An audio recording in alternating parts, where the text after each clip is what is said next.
கண்ணன் ஓடி வந்து தன்னை முதுகில் கட்டிக்கொள்வதை யசோதை அக்காலத்தில் விரும்பி கூறியது போல பெரியாழ்வார் தாமும் தம்மை அந்த யசோதையாகவே பாவித்து தம்முடைய முதுகில் கண்ணன் கட்டிக்கொள்வதாக மனதில் நினைத்து அனுபவித்து இனியராகின்றார் இந்த திருமொழியில். வட்டு நடுவே வளர்கின்ற மாணிக்க மொட்டு நுனியில் முளைக்கின்ற முத்தே போல் சொட்டு சொட்டு என்ன துளிக்க துளிக்க என் குட்டன் வந்து என்னை புறம் புல்குவான், கோவிந்தன் என்னை புறம் புல்குவான்.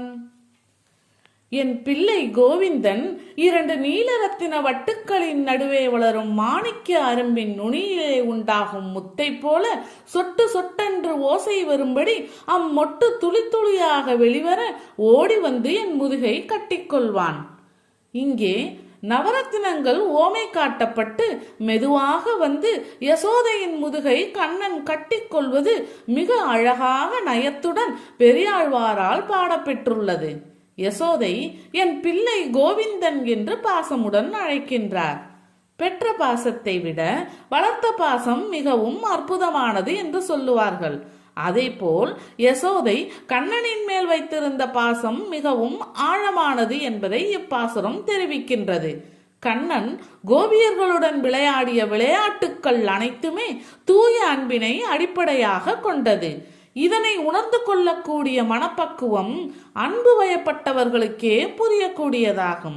இப்பாசுரத்தில் பகவானை கோவிந்தன் என்று ஆழ்வார் சுட்டி காட்டுகின்றார். கோ என்றால் பசு, விந்தன் என்றால் காப்பவன், பசுக்களை காப்பவன். கோவிந்தன் என்பது இதற்கு பொருளாகும்.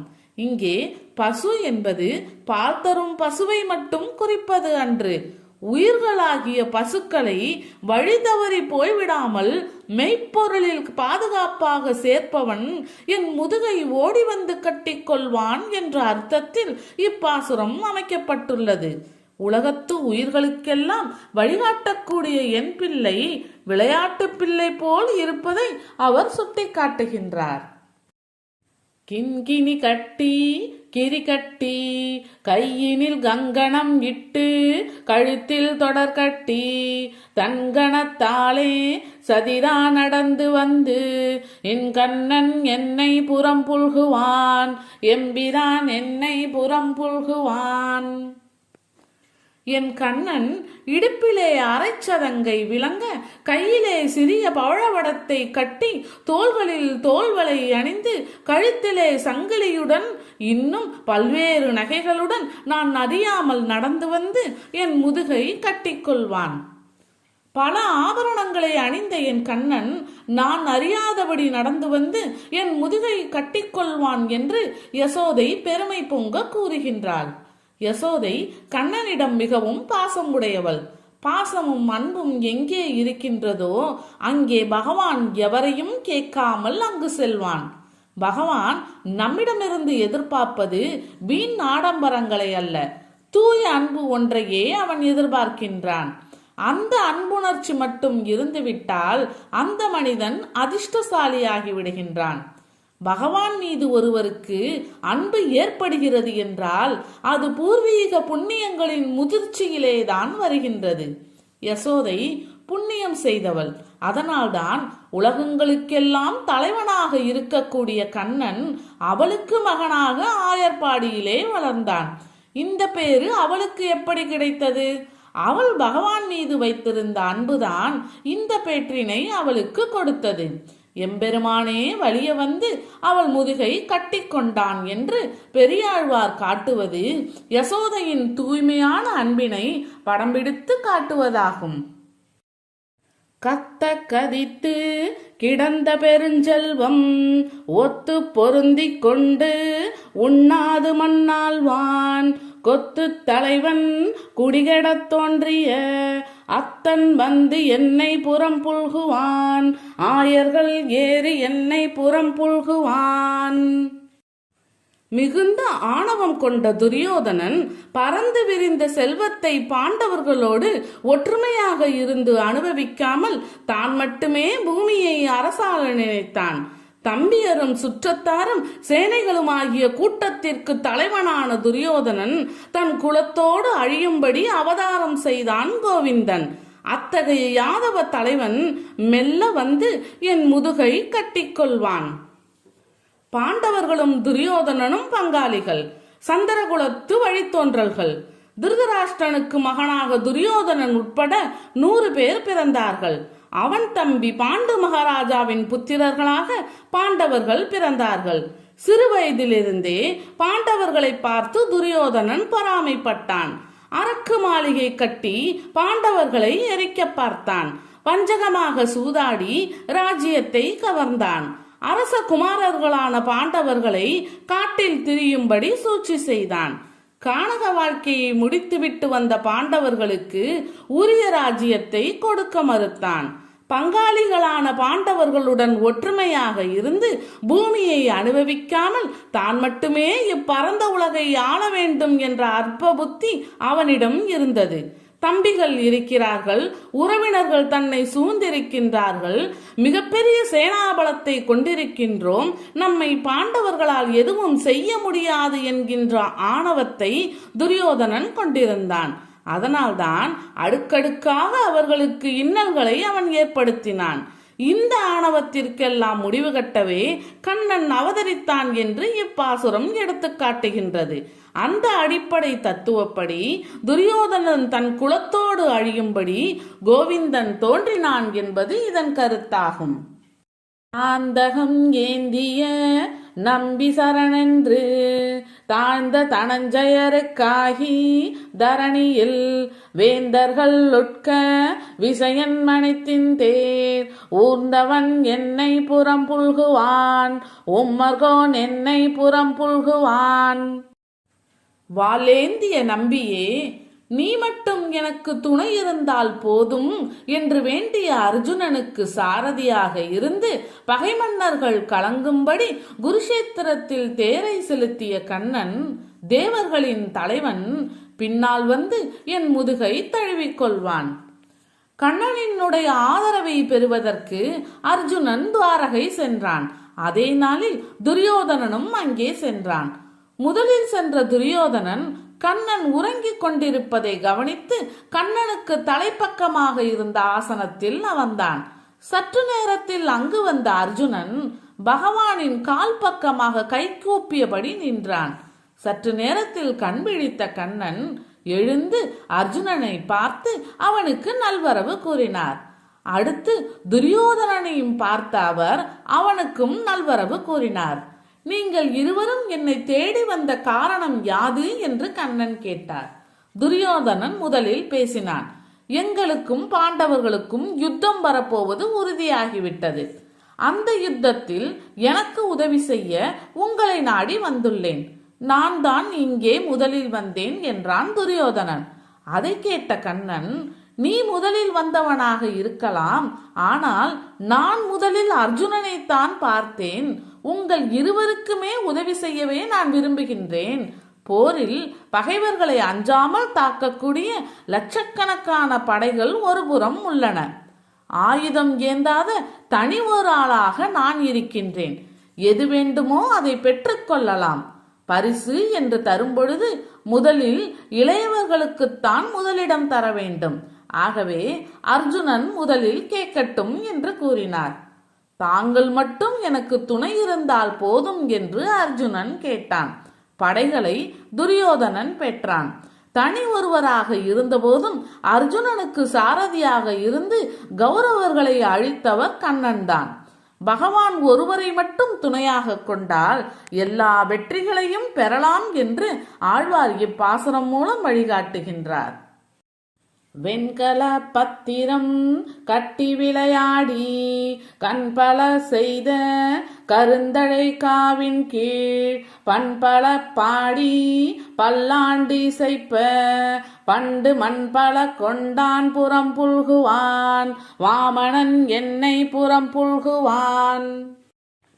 வெண்கலத்தால் இலை வடிவம் போல் செய்த அணிகலனை இடுப்பில் கட்டிக்கொண்டு விளையாடி பல மயிர் பீலிகளை கொண்டு செய்த குடையை பிடித்தபடி மாவலியிடம் 3 அடி மண் பெற்றவன் இவன்.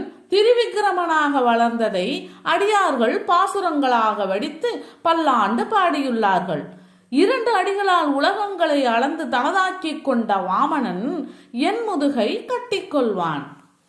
மாவலி சக்கரவர்த்தியிடம் யாசகம் கேட்கச் சென்றபோது பகவான் வாமன வடிவை ஏற்றார். இலை வடிவம் போல் செய்த அணிகலனை இடுப்பில் அணிந்தார். மயிர்பீலிகளை கொண்டு செய்த குடையை பிடித்தபடி சென்று 3 அடி மண் தானம் பெற்று 2 அடிகளால் உலகங்களை தனதாக்கிக் கொண்டார். இந்த அற்புத செயலை அடியார்கள் பாசுரங்களாக அமைத்து பல்லாண்டு பாடுகின்றார்கள். வாமன அவதாரம் எடுத்த காலகட்டத்தை நினைவுபடுத்தி இப்போதும் அடியார்கள் கூட்டம் இதனை பல்லாண்டாக பாடி ஓய்வு பெறுகின்றார்கள். பகவானின் ஒவ்வொரு அவதாரமும் உலக மக்களுக்கு வாழ்க்கை என்னும் பெருங்கடலை கடப்பதற்கு உதவும் கப்பலாக பயன்பட்டு வருகின்றது. இவ்வாறு உலகங்களை தனதாக்கி கொண்டவனும் எல்லா உலகங்களுக்கும் தலைவனாகிய என் கண்ணன் என் முதுகை கட்டிக்கொள்வான் என்று பெருமை பொங்க யசோதை கூறுகின்றாள்.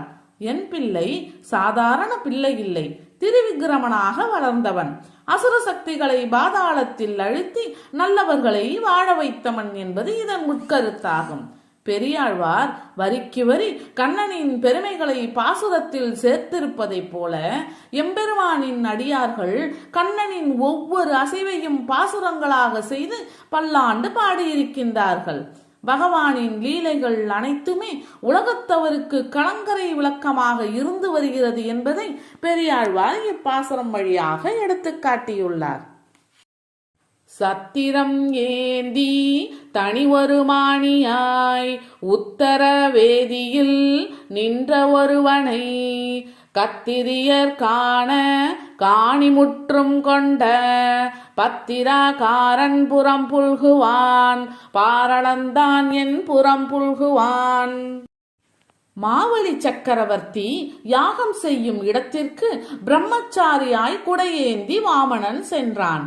மாவலிக்கு கப்பம் கட்டும் அரசர்கள் பார்த்து கொண்டு இருக்க 2 அடியால் உலகங்களை அளந்து மகாபலியை ஒன்றுமில்லாதவனாக ஆக்கிவிட்டான். அந்த அழகிய வடிவினை கொண்ட கண்ணன் என் முதுகை தழுவி கொள்வான். மாவலி சக்கரவர்த்தி 3 உலகங்களையும் வென்று அரசு புரிந்தவன். அவன் யாகம் நடத்திய போது அவனால் வெல்லப்பட்ட அரசர்கள் அந்த யாகத்திற்கு வந்திருந்தனர். யார் எதை கேட்டாலும் தருவேன் என்று அவன் கூறினான். அவனுடைய அந்த வார்த்தையில் ஆணவம் கலந்திருந்தது. எதை கேட்டாலும் கொடுக்கும் ஆற்றல் பகவானுக்கே உண்டு. 3 உலகங்களையும் வென்றதாலும் எல்லா அரசர்களும் அவனுக்கு கப்பம் கட்டி அடிபணிந்திருந்த காரணத்தாலும் அவனுக்கு இத்தகைய ஆணவம் எழுந்தது. அந்த அசுர சக்தி தலை தூக்கினால் தேவர்களுக்கு பெரும் துன்பம் வரும் என்று கருதிய பகவான் வாமன வடிவம் ஏற்று 2 அடியால் உலகை அளந்து அவனை ஒன்றுமில்லாதவனாக ஒரு நொடியில் செய்துவிட்டார். ஆணவத்தில் உலகத்து உயிர்களுக்கு தீமை விளைவித்தால் பகவான் ஏதேனும் ஒரு வடிவம் ஏற்று அந்த ஆணவத்தை அழித்து விடுவார் என்பதை பெரியாழ்வார் இப்பாசுரம் வழியாக உலகத்து மக்களுக்கு உணர்த்துகின்றார். யசோதையும் மாவலி சக்கரவர்த்தியை ஒன்றுமில்லாதவனாக செய்த கண்ணன் என் முதுகை தழுவிக்கொள்வான் என்று கூறுகின்றாள். அதர்மத்தை அழித்து ஒன்றுமில்லாதபடி செய்யக்கூடிய ஆற்றல் மிக்க என் மகன் விளையாட்டு பிள்ளையாக என் முதுகை கட்டிக்கொள்வான் என்று சொல்லுவது கண்ணனின் நிகரற்ற ஆற்றலை வெளிப்படுத்துவதாக அமைந்துள்ளது. பொத்த உரலை கவிழ்த்து அதன் மேலேறி தித்தித்த பாலும் தடாவினில் வெண்ணையும் மெத்த திருவயிறு ஆற விழுங்கிய அத்தன் வந்து என்னை புறம் புல்குவான் ஆழியான் என்னை புறம் புல்குவான். அடியில் ஓட்டையாகிவிட்ட உரலை கொண்டு வந்து கவிழ்த்து போட்டு அதன் மீது ஏறி உரியில் உள்ள பாலையும் வெண்ணெயையும் வயிறார உண்ட தலைவனான சக்கரவாணி என் முதுகுப்புறம் வந்து என்னை தழுவிக்கொள்வான். தலைவன் சக்கரபாணி பாலையையும் வெண்ணெயையும் உரியில் ஏறி உண்டவன் என்று யசோதை சொல்லுகின்றாள். சக்கராயுதத்தை கொண்ட கண்ணன் அதை கொண்டு கணக்கற்ற அசுரர்களின் தலைகளை அறுத்து எரிந்திருக்கின்றான். அவனுடைய சக்கரம் எப்போதும் சுழன்று கொண்டே இருப்பது இந்த உலகம் நிலை பெற்று வாழ்வதற்காக சுழல்கின்ற சக்கரம் அது. அத்தகைய ஆற்றல் மிக்க சுதர்சன சக்கரத்தை உடைய கண்ணன் கல்வனை போல பால், வெண்ணெய் முதலியவற்றை வயிறார உண்டான் என்று கூறுவது அவன் பெருமையை வெளிப்படுத்துவதற்காக சொல்லப்பட்ட வார்த்தைகளாகும். யசோதைக்குத்தான் அவன் ஒன்றுமறியா பாலகன். ஆனால் தீயவர்களுக்கு சிம்ம சொப்பனம் என்பது இதன் உட்கருத்தாகும். கண்ணனை விளையாட்டு பிள்ளையாக மானசீகமாக கண்ட பெரியாழ்வார் தன் அனுபவத்தை பக்த கோடிகளுக்கு பகிர்ந்தளிக்கும் அருள் உள்ளத்தில் இப்பாசுரத்தை தந்திருக்கின்றார். மூத்தவை காண முதுமணர் குன்றேறி கூத்து வந்தாடி குழலாலிசை பாடி வாய்த்த மறையோர் வணங்க இமையவர் ஏத்த வந்து என்னை புறம் புல்குவான், எம்பிரான் என்னை புறம் புல்குவான். வயதான யாதவர்கள் காண மணற்குன்றேல் ஏறியவன் கண்ணன். புல்லாங்குழல் ஊதி நடனமாடி முனிவர்கள் வணங்க வானில் தேவர்கள் போற்றிய கண்ணன் ஓடி வந்து என் முதுகை தழுவிக்கொள்வான். யாதவர்களின் தொடர்பு என்பது இப்போது கண்ணனுக்கு ஏற்பட்டது அல்ல. ஏற்கனவே வயதான யாதவர்கள் வானிலேயே கண்ணனை தரிசனம் செய்துள்ளனர். மணற்குன்றில் ஏறி புல்லாங்குழல் வாசித்த அந்த அழகை அவர்கள் ஏற்கனவே கண்டிருக்கின்றார்கள். பகவான் வானில் உரைகின்றவன், முனிவர்களாலும் சித்தர்களாலும் வணங்கப்படுபவன், தேவர்களால் போற்றப்படுபவன். அத்தகைய பெருமைகளை எல்லாம் கொண்ட கண்ணன் ஆயர்பாடிக்கு வந்து என் முதுகை கட்டிக்கொள்வான் என்று யசோதை கூறுகின்றாள். தேவர்களுக்கெல்லாம் தலைவனாக இருந்து ஆபத்துக்களை களைகின்ற கண்ணன் அவன். தன்னை துதிக்கின்ற முனிவர்களுக்கெல்லாம் அருளினை பொழிகின்றவன் கண்ணன். வயதான யாதவர்களுக்கு காட்சி கொடுத்தபடி இருப்பவன் மாயக்கண்ணன். புல்லாங்குழலால் ஊதி பசுக்களை கவர்ந்தவன் கண்ணன். அவனுடைய புல்லாங்குழல் ஓசை பசுக்களை மட்டுமல்ல, திசை தவறி செல்லும் மனிதர்களையும் பக்தி மார்க்கத்தில் இழுப்பவை. லௌகீக பொருட்களில் மயங்கி கிடக்கும் மானிடர்களை ஞான உலகிற்கு கொண்டு சேர்க்கின்ற தெய்வீக புல்லாங்குழல் இசையை கண்ணன் இசைத்தபடி இருக்கின்றான். அந்த மதுர கீதம் எல்லா உலகங்களிலும் இப்போதும் ஒலித்துக் கொண்டேதான் இருக்கின்றது. செவியுள்ளவர்கள் அந்த மதுர கீதத்தை கேட்டுக்கொண்டு தான் இருக்கின்றார்கள். அந்த இசையை கேட்டும் வாய்ப்பினை பெற்றவர்கள் சம்சாரம் என்கின்ற சமுத்திரத்தை கடந்தவர்களாகின்றார்கள். இத்தகைய பெருமைகளை எல்லாம் கொண்ட கண்ணன் சிறு பாலகனாக என் முதுகை கட்டிக்கொள்வான் என்று யசோதை கூறுவது கண்ணனின் புகழை உலகத்தவருக்கு எடுத்து கூறுவதற்காக என்றே கொள்ள வேண்டும். கற்பக காவு கருதிய காதலிக்கு இப்பொழுது ஈவன் என்று இந்திரன் காவினில் நிற்பனச் செய்து நிலாத்திகள் முற்றத்துள் உய்த்தவன் என்னை புறம் புல்குவான், உம்மர்கோன் என்னை புறம் புல்குவான். இந்திரனின் தோட்டத்தில் இருந்த பாரிஜாத மலர் தனக்கு வேண்டும் என்று ஆசைப்பட்டாள் சத்தியபாமா. தேவர்களின் தாயாகிய அதிதியின் குண்டலங்களை கொடுக்க தேவலோகம் சென்ற கிருஷ்ணன் பாரிஜாத மரத்தை பெயர்த்தெடுத்து கருடன் மீது வைத்து புறப்பட்டார். இந்திராணி தூண்டுதல் செய்ய இந்திரன் கிருஷ்ணனுடன் போரிட வந்தான். அவனை வெற்றி கொண்ட கண்ணன் பாரிஜாத மரத்தை சத்தியபாமாவின் மாளிகையில் நிலா வீசும் முற்றத்தில் நட்டான். அத்தகைய தேவாதி தேவனான என் கண்ணன் என்னை முதுகில் அணைத்துக் கொள்வான். தேவர்களின் தாயின் பெயர் அதிதை. அசுரர்கள் வலிமை பெற்றிருந்த காலத்தில் அவளுடைய குண்டலங்களை அவர்கள் பறித்து கொண்டனர். பகவான் அசுரர்களை அழித்து தேவலோகத்தை மீண்டும் இந்திரன் பெறும்படி செய்தார். அதிதியின் குண்டலங்களை திரும்பவும் தருவதற்கு எம்பெருமான் தேவலோகம் செல்ல எண்ணினார். அந்த காலகட்டத்தில் கண்ணனின் துணைவி சத்தியபாமா இந்திரனின் தோட்டத்தில் இருக்கும் பாரிஜாத மலர் தனக்கு வேண்டும் என்று கேட்டாள். குண்டலங்களை கொடுக்க தேவலோகம் சென்ற கண்ணன் பாரிஜாத மரத்தையே பெயர்த்தெடுத்து வந்தார். சண்டைக்கு வந்த இந்திரனையும் வெற்றி கொண்டார். இதிலிருந்து தேவாதி தேவன் இவர் என்பது தெளிவாகின்றது. இந்திரனுக்கு திரும்பவும் வானுலகத்தை அளித்தவர் எம்பெருமான்.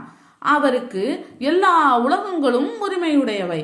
அப்படி இருக்க இந்திராணியின் தூண்டுதலால் இந்திரன் கண்ணன் பெருமையை அறியாது போருக்கு வந்தான். தோல்வியை தழுவினான். இந்திரனை வென்ற தேவாதி தேவனான கண்ணன் என் முதுகை அணைத்துக் கொள்வான் என்று யசோதை கூறுகின்றார். எவரெவர் எதிரில் நின்றாலும் அவர்களை வெற்றி கொள்ளும் திறன் உள்ள கண்ணனை போற்றி கொண்டாடுங்கள் என்பது இதன் உட்கருத்தாகும். ஆழிப்பிரான் புறம்புல்கிய வேய்த்தடந்தோழி சொல் விட்டு சித்தன் மகிழ்ந்து ஈத்த தமிழிவை ஈரைந்தும் வல்லவர் வாய்த்த நன்மக்களை பெற்று மகிழ்வரே. மூங்கில் போன்ற தோள்களை உடைய யசோதை சக்கரத்தை ஏந்திய கண்ணன் தன்னை முதுகில் அணைத்துக் கொண்டதை பெரியாழ்வார் மானசீகமாக பார்த்து மகிழ்வுற்று பாசுரங்களை பாடினார். இந்த 10 பாசுரங்களையும் பக்தியோடு படிப்பவர் நற்குணமுடைய பிள்ளைகளை பெற்று மகிழ்ச்சி நிறைந்த வாழ்க்கையை பெறுவார்கள். பெரியாழ்வார் கண்ணன் மீது வைத்த பேரன்பின் காரணமாக பகவானின் பிள்ளை பருவத்து லீலைகளை எல்லாம் மானசீகமாக காணும் பேற்றினை பெற்றார். மெய்ப்பொருள் நாடும் எண்ணத்தில் பக்தி செய்பவர்கள் எல்லா உண்மைகளையும் இந்த உலகத்திலேயே காண முடியும். தெய்வத்தை பற்றி அறிய விரும்புகிறவர்கள் வாதத்தாலோ அல்லது முரண்பட்ட மனிதர்களின் கருத்துக்களாலோ அறிய முடியாது. உண்மையை காண வேண்டும். உறுதியாக நிற்பவர்களுக்கு பகவான் உண்மையை எடுத்து காட்டுகின்றார். பகவானின் திருவடியை சதா தியானம் செய்கிறவர்கள் தங்கள் முற்கால பிறவிகளின் ரகசியங்களை எல்லாம் தெள்ளத் தெளிவாக அறிய முடியும். வேதத்தின் எல்லா பொருள்களும் நமக்குள்ளேயே இருக்கின்றன. லௌகீகம் என்னும் குப்பைகள் அந்த உயர்ந்த பொருட்களை மூடி இருப்பதால் அதனை நாம் அறிய முடியாமல் இருக்கின்றோம். பகவானின் பெருமைகளை படிப்பதாலும் சதா அவரை தியானிப்பதாலும் இந்த குப்பைகள் அனைத்தும் நீக்கப்படுகின்றன. அப்போது எல்லா உண்மைகளும் வெளிச்சத்திற்கு வருகின்றன. வாத பிரதிவாதங்களுக்கு அப்போது இடமில்லாமல் போகின்றது. பெரியாழ்வார் அந்த நிலையில் இருந்து ஸ்ரீமன் நாராயணனை தியானம் செய்ததால் தான் கண்ணனின் பால லீலைகளை மானசீகமாக காண முடிந்தது. ஆகவே அவர் பாடிய இந்த 10 பாசுரங்களையும் பக்தியுடன் படித்து நற்குணமுள்ள பிள்ளைகளை அடைந்து வாழ்வாங்கு வாழலாம்.